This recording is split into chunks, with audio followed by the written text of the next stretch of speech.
नमस्कार दोस्तों, आज का ये वीडियो अपने तरह का एक अलग वीडियो होने वाला है क्योंकि दोस्तों कई बार आप सब्सक्राइबर हैं, हमारे श्रोता हैं, दर्शक हैं। आपके मन में कई तरह के सवालात उभरते हैं और ख़ास करके ऐसे सवालात जो हमसे जुड़ी हो, हमारे कार्यकलाप से जुड़ी हो। मुझे लगता है कि उस पर अब हमें भी जवाब देने चाहिए क्योंकि बात एक दर्शक की नहीं, एक श्रोता की नहीं है। कई बार कुछ लोग कहते हैं कि आप इस मुद्दे पर बोलते हैं, उस मुद्दे पर क्यों नहीं बोलते। कई बार कहते हैं कि आप मुस्लिम के पक्ष में बोलते हैं, हिंदुओं के पक्ष में क्यों नहीं बोलते। कई बार लोग बोलते हैं कि आप हिंदुओं के पक्ष में बोलते हैं, मुस्लिम के पक्ष में क्यों नहीं बोलते। तो इस तरह की तमाम बातें जिससे आपको हमारे ऊपर अविश्वास पैदा होता है, मुझे लगता है कि हमें भी अपनी बातें रखने का हक है और रखनी भी चाहिए क्योंकि आप जब अपना कीमती वक्त हमें दे रहे हैं तो मुझे भी बदले में आपके मन में जो प्रश्न है उसके समाधान देने ही चाहिए। बहरहाल आज हम डिस्कस करेंगे, हमारे एक सब्सक्राइबर हैं मामचंद, उनके कमेंट पर। जरा इस पर गौर फरमाइए इन्होंने क्या लिखा है। मामचंद लिखते हैं, आप बहुत अच्छी बातें बताते हैं, धन्यवाद। 10 जून को देश में क्या हुआ वह सही था या नहीं यह आपने नहीं बताया। मुझे हंसी आती है जब आप सच बोलते हैं। दोस्तों सबसे पहले उन्होंने लिखा कि आप बहुत अच्छी बातें बताते हैं।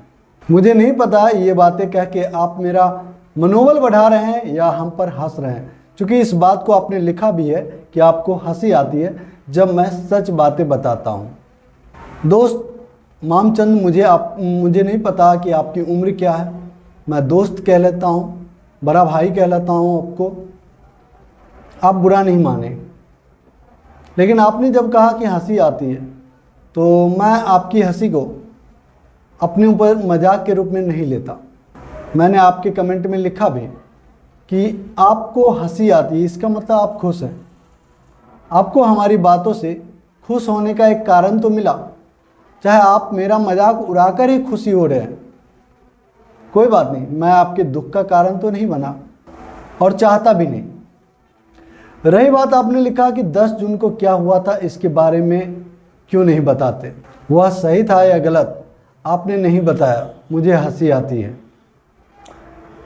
मामचंद जी, देश में न्यायालय नाम का एक संस्थान है जो पूर्णतः इस लोकतांत्रिक ढांचे का एक स्तंभ है।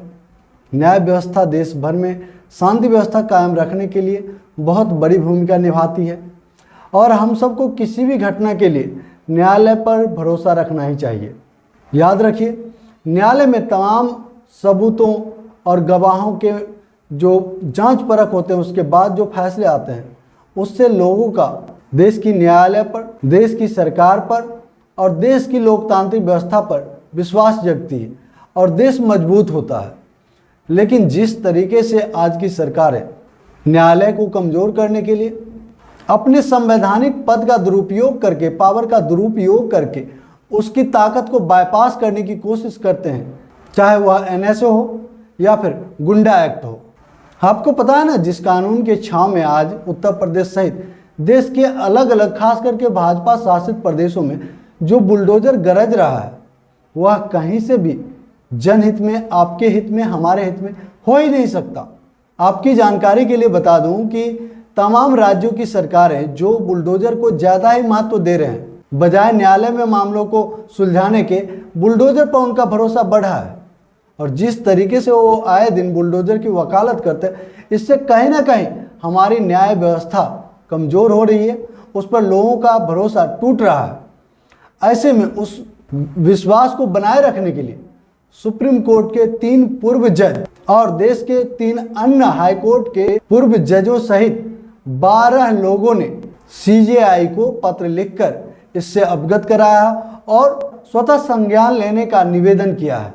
दोस्तों, हम सबको पता है कि सरकार जिसके लिए हम चुनते हैं, देश की शांति व्यवस्था, सुरक्षा व्यवस्था, सामाजिक सौहार्द, रोजी रोटी, शिक्षा, स्वास्थ्य, रोजगार, इन तमाम मुद्दों के लिए हम सरकारों को चुनते हैं और सरकार ने इस ओर से आंखें मूंद लिया है कहीं ना कहीं। इसलिए अंतर्राष्ट्रीय फजीहत भी हमारे देश की हो रही है, लेकिन इसके बावजूद हम अपने सरकारों से सवालात करने से डरते हैं, उनके ऊपर सवाल नहीं उठाते।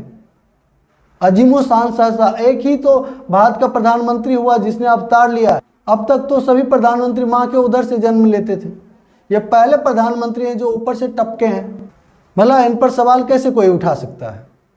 खैर जो भी हो, हमारा मकसद बोलने का यही था कि आप जो बातें हमसे सुनना चाह रहे हैं कि 10 जून को जो हुआ वह गलत था या सही था, इसके बारे में हम आपको जवाब दें। इससे ज़्यादा अच्छा रहेगा कि आप न्यायालय पर भरोसा कर लें, थोड़ा इंतज़ार कर लें, न्यायालय खुद बताएगी। हम भारतवासियों के मन में जो ये उत्कंठा रहती है ना कि जल्द से जल्द हम चीज़ों के बारे में जानें, क्या सही है क्या गलत है, इसी का फायदा देश की गोदी मीडिया यानी कि हमारी भाषा में गधी मीडिया उठा रही है। आखिर क्या ज़रूरत है किसी भी मामले की तह तक गए बिना दर्शकों के सामने आधी अधूरी जानकारी परोसने की। कहीं ना कहीं आप सबके हम सबके मन की ये जो जिज्ञासा है जल्द से जल्द सही गलत अच्छा बुरा जान लेने की, कौन आरोपी है कौन हत्यारा है, ये जानने की इतनी जल्दी क्या है। अरे न्यायालय है, एक सिस्टम है, उसका जांच परख गवाहों के तमाम बयान लेने होते हैं, उसके बाद वो निर्णय देता है, उस पर थोड़ा इंतजार तो करें। लेकिन जिस तरीके से आप लोग हम सब भारतवासी आज हर मामले में जल्दीबाजी करते हैं, कहीं ना कहीं इसी कारण से देश के अलग अलग राज्यों में जो चुन के सरकार आई है वह चुनी गई जनता के ऊपर एक बुलडोजर चलवा रही है, जो दलील तो दे रही है कि जो लोग देश की संपत्ति को नुकसान पहुंचाएंगे उनको छोड़ा नहीं जाएगा। दूसरी तरफ साहब कर क्या रहे हैं, बुलडोजर चला रहे हैं। आप जो नुकसान कर रहे हैं वो किसका नुकसान है, उसमें जो मजदूर लगे, जो सीमेंट वालों गिट्टी लगा, तमाम तरह की चीज़ें लगी, उसका पैसा कौन देगा योगी जी। आप भी तो वही कर रहे हैं जो लोग हिंसात्मक कार्रवाई में कर रहे हैं। आपने अब तक कितने अवैध बिल्डिंगों में स्कूल खुलवाया, अनाथ बच्चों के लिए शेल्टर होम खुलवाए। करना चाहिए ना। अगर किसी ने अवैध निर्माण किया है उस संपत्ति को बिना नुकसान पहुंचाए अगर देश हित में इस्तेमाल कर लेते तो देश का उतना पैसा बच जाता, और उसके साथ साथ अनाथ बच्चे जिनको रहने का घर नहीं है, आश्रय नहीं है, उनके लिए एक ठिकाना भी हो जाता। लेकिन आप जो ये विनाशकारी मस्तिष्क के साथ जिस तरीके से तमाम निर्णय ले रहे हैं, अगर इस तरीके से आप निर्णय लेंगे तो आप में और उन तमाम हिंसात्मक कार्रवाई को अंजाम देने वाले लोगों में क्या अंतर रह जाएगा।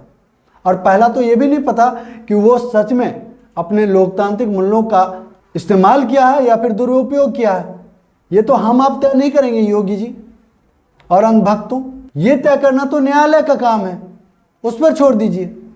और दोस्तों इसके साथ मैं एक बात और जोड़ना चाहूँगा, जो हम सब लोग 10 जून की हिंसात्मक कार्रवाई पर अच्छी बातें बुरी बातें, कौन आरोपी है, किसने किया, साजिशकर्ता कौन है, ये तमाम बातें जानने के लिए हम आतुर हैं, बिना न्यायालय के निर्णय आने का इंतजार किए बिना। लेकिन क्या आपने कभी इस सरकार से जो बुलडोजर का पैरवीकार है उससे पूछा है कि इन तमाम कार्रवाइयों का, चाहे वो हिंसात्मक हो दमनात्मक हो, कोई भी कार्रवाई हो, इसके जड़ में क्या है। भाजपा की निलंबित कार्यकर्ता नेता नुपुर शर्मा और नवीन जिंदल की विवादित बयान, वैसा बयान जिसके लिए हमारे देश की सरकार अपने देश की राजनयिकों के द्वारा तमाम विदेशी सरकारों को कहलवाया भी है कि वे लोग असामाजिक तत्व हैं, नक्सली हैं, देश विरोधी हैं। अगर आप ये बात सरकार बहादुर कह रही है तो मैं इतना तो विश्वास करता हूं कि हमारे देश की सरकार, चाहे हम देशवासियों के सामने जुमला पेश करें, लेकिन अपने विदेशी काउंटर पार्ट के साथ इस तरह की जुमलेबाजी तो नहीं कर सकती। अगर ऐसी बातें, ऐसा बयान विदेश मंत्रालय ने, हमारे राजनयिकों ने विदेशी काउंटर पार्ट के साथ साझा किया तो कहीं ना कहीं उसके पीछे तथ्य होगा। अगर तथ्य है तो फिर कार्रवाई अब तक क्यों नहीं हुई। और ये तमाम कार्रवाइयाँ जो हिंसात्मक कार्रवाई को अंजाम दे रहे हैं लोग, कानून को अपने हाथों में ले रहे हैं, इसके जड़ में तो वही है। अगर आप नुपुर शर्मा और नवीन जिंदल के खिलाफ कार्रवाई कर देते हैं तो उन्हें फिर इस तरह के काम करने के मौके ही क्यों मिलेंगे। वही आप नहीं कर रहे हैं। आखिर आपकी मंशा क्या है, आप क्यों बचा रहे हैं उसको।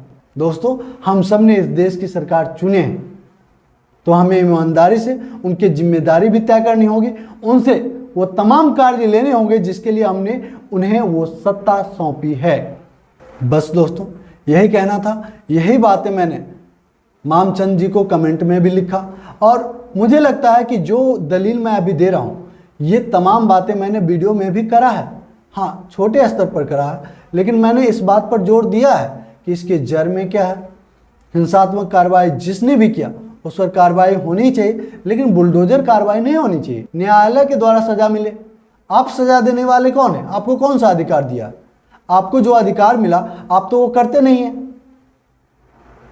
और कानून को जो काम करना चाहिए वो अपने हाथ में लेते हैं। फिर दंगात्मक कार्रवाई को अंजाम देने वाले और आप जो संविधान की शपथ लेकर उस पद पर बैठते हैं, संवैधानिक पद पर बैठते हैं, उस संवैधानिक पद की गरिमा का तो ख्याल करिए। दोस्तों इस टॉपिक पर इतना ही।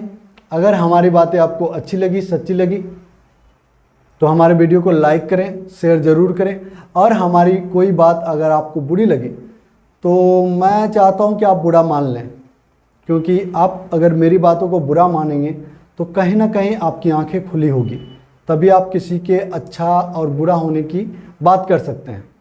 और जब आपकी आंखें दिमाग खुल जाएगी तो मुझे पता है कोई भी भटकाने के लिए आपको आएगा तो आप भटक नहीं पाएंगे, चाहे वो खुद प्रधानमंत्री पद पर बैठा संघीय नरेंद्र मोदी क्यों ना हो। तो आपका हमसे दूर जाना इस देश हित में है और इसका भी मैं स्वागत करता हूं। इस टॉपिक पर इतना ही। अगर हमारी बातें आपको अच्छी लगी, सच्ची लगी, वीडियो को लाइक कीजिए, शेयर जरूर कीजिए, और जो दोस्त पहली बार हमारे चैनल पर, आपसे निवेदन है हमारे चैनल को सब्सक्राइब कर लें और घंटी के बटन को जोर दबा दें ताकि हमारा हर एक वीडियो सबसे पहले आपको मिले। जय हिंद, जय भारत, जय संविधान।